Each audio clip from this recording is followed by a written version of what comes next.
CWC members, MPs, MLAs, leaders from across the country, workers, I'd like to welcome all of you here today. नमस्कार, कैसे हैं आप?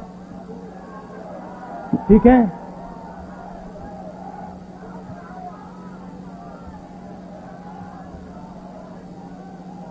तो मुझे कुछ दिन पहले ईडी ऑफिस में बुलाया गया।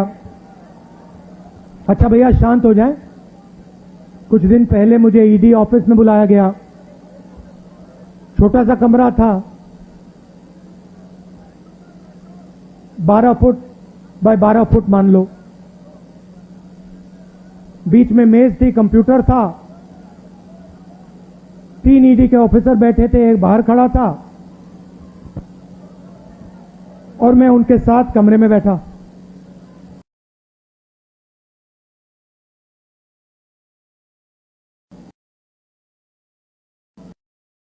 शाम हुई, मैं ज्यादा कुर्सी से नहीं हिला। वो बीच में उड़ जाते थे, चले जाते थे। उनके जो सीनियर ऑफिसर थे उनको इंस्ट्रक्शन की भी जरूरत थी, तो वो निकलते रहते थे, आते थे। तो रात को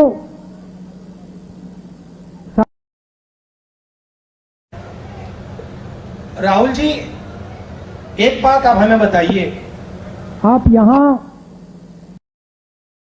बैठे हैं, आप कुर्सी से उठते नहीं हैं, आप सीधे बैठे रहते हैं और 11 घंटे हो रहे हैं, 11:30 घंटे हो रहे हैं, आप बिल्कुल थके ही नहीं हो। हम थक गए हैं मगर आप नहीं थके।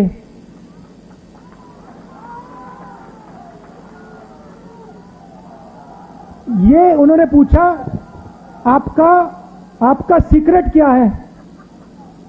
मैंने सोचा और मैंने कहा कि इनको सच्ची बात नहीं कहता हूं,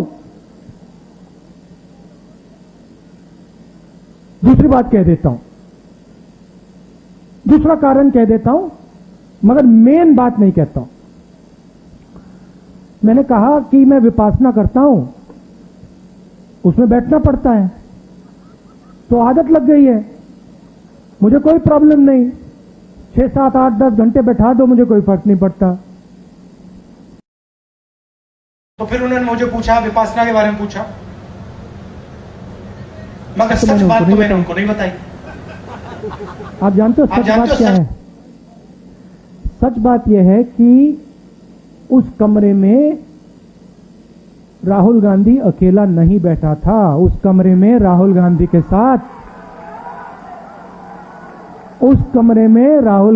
साथ कांग्रेस का हर नेता, हर कार्यकर्ता कमरे में बैठा था। आप एक आदमी को थका सकते हो, मगर आप कांग्रेस पार्टी के करोड़ों कार्यकर्ताओं को, नेताओं को नहीं थका सकते हो।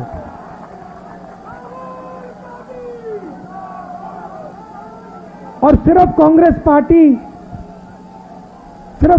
पार्टी के नेता, कार्यकर्ता उस कमरे में नहीं थे। उस कमरे में इस सरकार के खिलाफ जो भी बिना डरे लड़ता है वो बैठा था। ठीक है, उन व्यक्तियों को स्पेशल इनविटेशन ईडी ने नहीं दिया, मगर उस कमरे के अंदर जो भी हिंदुस्तान के लोकतंत्र के लिए लड़ रहे हैं वो सब के सब मेरे साथ बैठे हुए थे। तो थकूंगा कैसे? अच्छा, फिर 3, 4, 5 दिन हुए। आखिरी दिन कहते, राहुल जी आपने इतनी पेशेंटली सवाल के जवाब दिए, हर सवाल को आपने सुना, आपने जवाब दिया, फिर आपने चेक किया, तो इतनी पेशेंस आप में से आपको कहां से मिल गई? मैंने कहा भैया ये तो मैं आपको नहीं बता सकता। वो पहले आपने थकान की बात पूछी, मैंने विपासना बोल दिया, मैं पेशेंस का नहीं कह सकता आपको। आप जानते हो पेशेंस कहां से आई?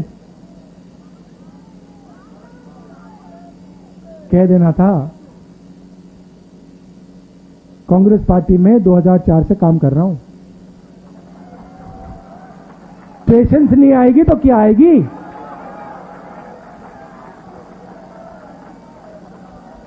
इस बात को कांग्रेस पार्टी का हर नेता समझता है। देखो बैठे हुए हैं, सचिन पायलट जी बैठे हुए हैं, सब बैठे हुए हैं, मैं बैठा हूं। तो ये जो हमारी पार्टी है, संगठन है, सिद्धरमैया जी भी बैठे हुए हैं, रणदीप, सब बैठे हुए हैं, पेशेंटली बैठे हुए हैं, प्यार से बैठे हुए हैं। तो ये जो हमारी पार्टी है, ये हमें थकने नहीं देती है और ये हमें रोज पेशेंस सिखाती है और इसी से हमें स्ट्रेंथ आती है, इसी से हम लड़ते हैं। उधर पेशेंस की कोई जरूरत नहीं, उधर बस हाथ जोड़ दो, मत्था टेक दो, सच्चाई मत बोलो, काम हो जाएगा। तो सबसे पहले मैं आपका धन्यवाद करना चाहता हूं कि आपको लगा होगा कि राहुल गांधी 5 दिन 3-4 ईडी ऑफिसरों के साथ अकेला बैठा है। आप गलतफहमी में हो। आप सब मेरे साथ ईडी ऑफिस में बैठे हुए थे और आपने अपनी शक्ति मुझे दी, इसीलिए ईडी शीडी कुछ नहीं, कुछ फर्क नहीं पड़ता। और मैं आपको बताऊं, वेणुगोपाल जी ने कहा, मैं आपको बता रहा हूं, जो ऑफिसर्स थे जिन्होंने मुझे इंटरोगेट किया, उनको भी यह बात समझ आ गई कि कांग्रेस पार्टी के नेता को डराया नहीं जा सकता है, कांग्रेस पार्टी के नेता को दबाया नहीं जा सकता है, धमकाया नहीं जा सकता है, क्योंकि कांग्रेस पार्टी सच्चाई के लिए लड़ती है। सच्चाई में पेशेंस की कोई कमी नहीं होती। सच्चाई कभी थकती नहीं है। झूठ जरूर थक जाएगा, मगर सच्चाई कभी नहीं थकती। सच्चाई में पेशेंस की कोई कमी नहीं हो सकती। तो मैं आपको दिल से धन्यवाद करना चाहता हूं। मगर मेरा जो मामला है, ये छोटा सा मामला है। मैं आपको बताऊं तो ये जरूरी भी नहीं है। आज सबसे जरूरी बात हिंदुस्तान में रोजगार की है। नरेंद्र मोदी की सरकार ने जो इस देश की रीढ़ की हड्डी है, स्मॉल एंड मीडियम इंडस्ट्री, जो इस देश को रोजगार देती है, उस रीढ़ की हड्डी को इन्होंने तोड़ दिया है। और आज मैं महीनों से कह रहा हूं, और जो हमारे युवा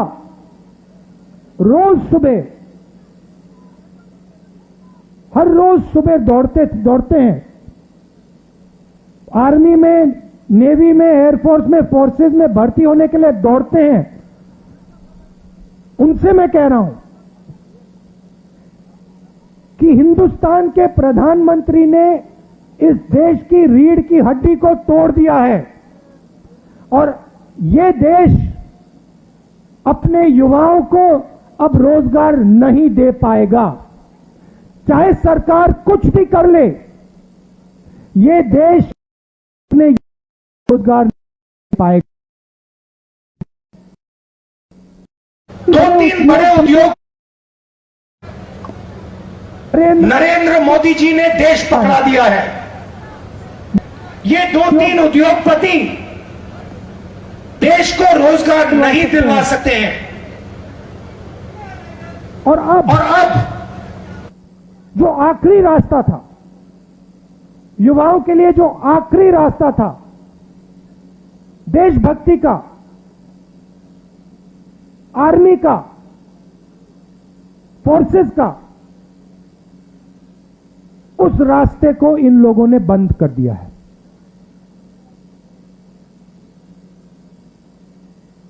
वन रैंक वन पेंशन की बात करते थे, अब नो रैंक नो पेंशन।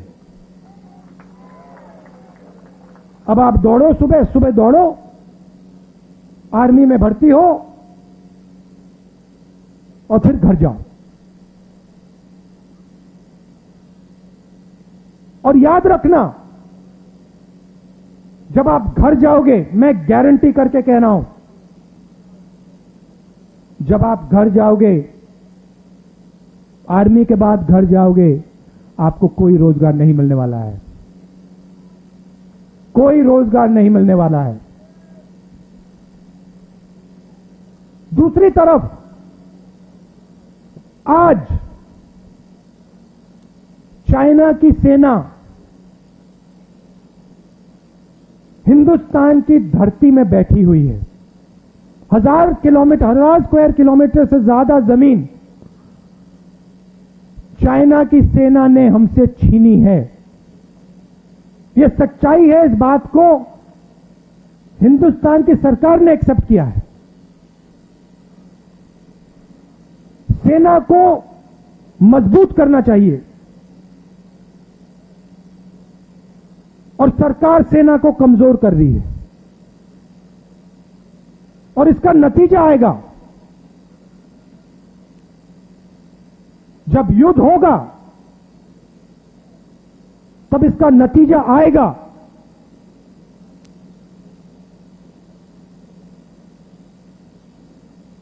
और मैं याद रखिए जो बात बोल रहा हूं, जब युद्ध आएगा, हमारी जो आर्मी है उसको कमजोर कर रहे हैं ये लोग। देश का नुकसान होगा, और ये लोग अपने आप को नेशनलिस्ट कहते हैं। तो ईडी का मामला छोटा सा मामला है, उसको छोड़िए। सबसे जरूरी मामला, सबसे जरूरी बात, ये जो हमारे युवा हैं, जो हर रोज, ये देशभक्ति का एक चिन्ह है, हर प्रदेश में ये सुबह 4 बजे दौड़ते हैं, इनके भविष्य की रक्षा करना हमारा काम है, हमारा फर्ज, ये हमें करना है। और हमने कहा है, देखिए, किसानों के बारे में मैंने कहा था, मोदी जी को ये बिल वापस लेने पड़ेंगे, कहा था ना मैंने, लिया ना वापस। अब कांग्रेस पार्टी कह रही है नरेंद्र मोदी जी को ये जो नया अग्निपथ का स्कीम है इसको वापस लेना पड़ेगा। और हिंदुस्तान का हर युवा हमारे साथ इस काम में खड़ा मिलेगा, क्योंकि हिंदुस्तान का युवा जानता है कि सच्ची देशभक्ति सेना को मजबूत करने की होती है, सेना को कमजोर करने की नहीं होती है। आपने मुझे इतनी शक्ति दी, मैंने बोला आपको कि पिछले 5 दिन आप सब मेरे साथ ईडी में बैठे थे, सबके सब, हर एक कार्यकर्ता, हर एक नेता, सबके साथ आप मेरे साथ बैठे हुए थे। आपने मेरी मदद की, आपने मुझे अपना प्यार दिया, इसके लिए मैं आपको दिल से धन्यवाद करना चाहता हूं। और एक साथ मिलकर ये जो नया धोखा किया है नरेंद्र मोदी जी ने सेना के साथ, देश के साथ, इसको हम रद्द करवाएंगे। आप सबका फिर से बहुत बहुत धन्यवाद। नमस्कार।